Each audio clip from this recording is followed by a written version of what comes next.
What's up mga kabomba, at samahan nyo ngayon mag-Happy New Year. At sinimulan agad yan ni Utol sa palaro niyang something useful. Grabe si Mrs. Sobra excited. Gusto niya na ipamudmud yung regalo niya sa mga kinsing kalahok. At si Airpat di na mapigil ang excited. At grabe si Utol, nagbagsak ba naman ang kinsing tabo. Tingin niya siguro hindi pala ligo yung mga kalaro niya, pero grabe yan sa'yo ng mga kalahok. Dahil sa wakas meron na silang keychain. At sinundan agad yan ni Darwin. Nagbagsak na yung tagi-1 litrong sabon. Halata niya ata na yung pitchil na pinag-iinuman nila lagi. Kailanman hindi nahuhugasan. At sinundan na nga yan ni Madam Baka. Dahil sa wakas mapapatikim niya na daw yung paborito niyang candy. Grabe daw kasi ang sarap nito at ang bango-bango. Paborito niya pala talaga tong albatros. At sa sobrang saya ni Yeye, binuhos niya na agad yung mga regalo niya. Grabe, ang daming klase. Sa latag ata to bumili si Yeye. At bumanat na nga si IJ Inkworks. Solid din yung naisip niya pang regalo. Pencil case ng toothbrush. At eto na nga si Mrs. Di mapigilan na mag-alog-alog. At initya na agad yung lighter niya na nakuha sa DB Mart. Grabe saya ng mga kalahok.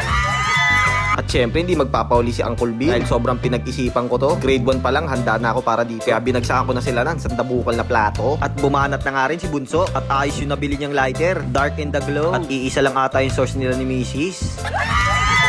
At yung iba sa sobrang excited, pinag-iitya na lang yung exchange gift nila. Ayos din pala yung gantong exchange gift. Mura na, magulo pa. Grabe din yung naidulot na sa'yo nito kila Airpat at Airmat. Kaya sa susunod, di na sila sasali. At nagpasukan na nga kami para kumain. Dahil nakakagutom daw yung exchange gift na pangyayari. Pero sabi ni Airmat, family picture muna daw bago bumomba. At yun, nag-family picture na nga ang lahatan. At si Airpat na nga nanguna sa pag-unbox ng lechon. Dahil ito daw isa sa mga expertise niya. At syempre si Airmat di papahuli. Siya daw muna titesting. At yun, dito na nga kami lahat kumain sa bahay ni Utol. At napansin ko na lang si Airpat nakatulala sa Gedli. Iniisip niya daw yung pamilya ng lechon. At napansin nga rin yun ni Airmat kaya niregaluhan niya na lang yung lechon ng pepero. Aww. At ayan na nga si nanay, excited na rin bumomba. Favorite daw kasi siya ng lechon. At pagtapos nga ni nanay kumain ng lechon, napasayaw na lang sila mag-upon ng 6-7. Paborito daw kasi niya to pag nanonood siya ng Roblox kay Jaika. At pagtapos nga kumain, nag-setup na si Bayaw ng kanyang mga paputok. Grabe si Bayaw, nilelevel niya pa talaga yung mga paputok bago sindihan. At sabay-sabay na nga ang lahatan nagsindi ng mga paputok nila. Grabe, ang ganda pala ng paputok na ito ni Bayaw. May mga Yakult size din siya. Solid dito isang paputok niya, malaking back, napaka-aesthetic, may 4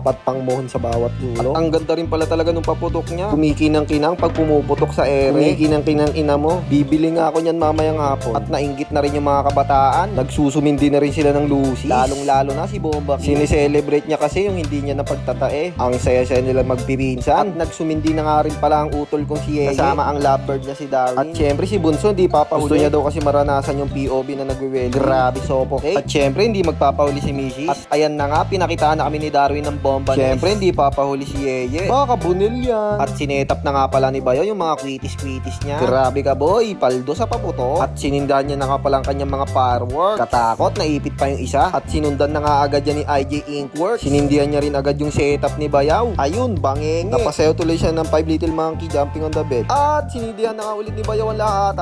At dumating na nga ating mga kumpare para magyaya at dayuhin ko sila kung saan man sila nagiinuman. Grabe itong mga kumpare ko. Walang takot sa mga paputok. Gumaganggang sign pa. At di natin palalampasin si kumare. Siya na lang yung nag-iisang tao mula Stone Age. At sobrang saya nga ng pamilya natin, mga kabomba. Kinakawayan nila yung mga kwitis na paangat. Loko-loko to si Bomba Kid, namamato pa ng paputok. At inabot na rin sila ng pagod at napaupo. Gusto ata nila ng recess part 2. Grabe din saya talaga ng mga Bomba Kids. Napasayaw na naman ng 6-7. At napansin ko nga na si Darwin tumira ng 3. Boom! Pasok sa bakod ng kapitbahay. At grabe itong pamangkin ko, ang galing-galing sumayaw. Kaya pala may gantong pailaw si Bayaw. May concert ang anak niya. At ako si Uncle Bin. Bomba